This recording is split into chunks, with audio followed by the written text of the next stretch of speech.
गंगा नदी के किनारे एक साधु रहते थे। वह बहुत ज्ञानी तो थे ही, उसके साथ साथ बहुत जादुई भी थे। एक दिन साधु महाराज अपने ध्यान में मग्न थे, तभी वहां एक चूहा आकर उनके पास गिर गया। साधु महाराज ने चूहे को देखा तो उनका उसे वहां छोड़कर जाने का मन नहीं किया, तो साधु महाराज ने चूहे को एक कन्या का रूप दे दिया और उसे अपनी बेटी के रूप में अपने घर ले गए। घर ले जाकर साधु महाराज ने अपनी पत्नी से कहा कि तुम हमेशा से ही संतान करती थी ना, तो देखो आज मैं अपने साथ किसे लाया हूं। आज से यह हमारी पुत्री हैं।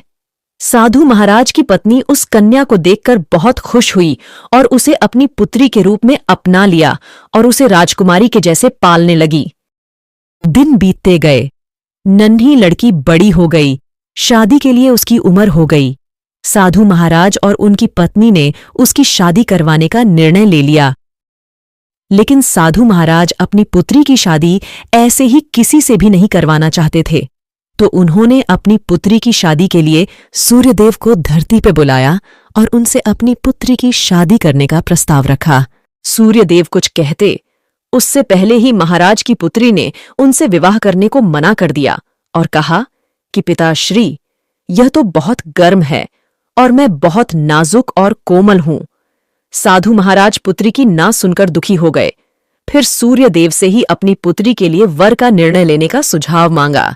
फिर सूर्यदेव ने उन्हें बादल देव को बुलाने का सुझाव दिया। बादलों से बड़ा और कौन होगा, उनमें तो मेरी किरणों को रोकने की भी शक्ति है। यह कहकर सूर्यदेव वहां से चले जाते हैं। फिर साधु महाराज ने बादल देव को धरती पर बुलाया और अपनी पुत्री से शादी करने का प्रस्ताव रखा।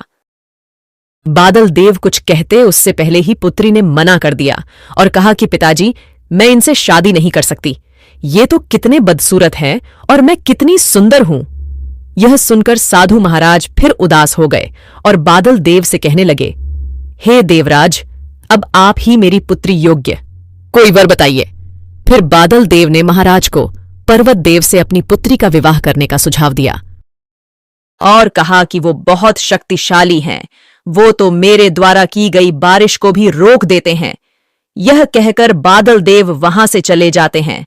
फिर साधु महाराज और उनकी पुत्री पर्वत देव के पास पहुंच जाते हैं और वहां जाकर साधु महाराज पर्वत देव से अपनी पुत्री से विवाह करने का प्रस्ताव रखते हैं। हर बार की तरह ही पर्वत देव कुछ कहते उससे पहले ही पुत्री फिर से बोल पड़ी और कहने लगी कि पिताजी, मैं इनसे भी शादी नहीं कर सकती, क्योंकि तो बहुत कठोर है।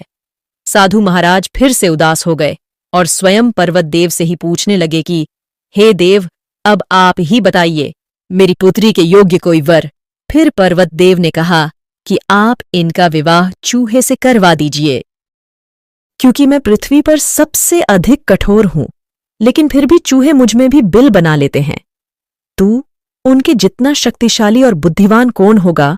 इस धरती पर चूहे का नाम सुनते ही पुत्री बहुत प्रश्न हो गई, खुशी से पागल होने लगी, क्योंकि साधु महाराज की पुत्री भी तो एक चूही थी।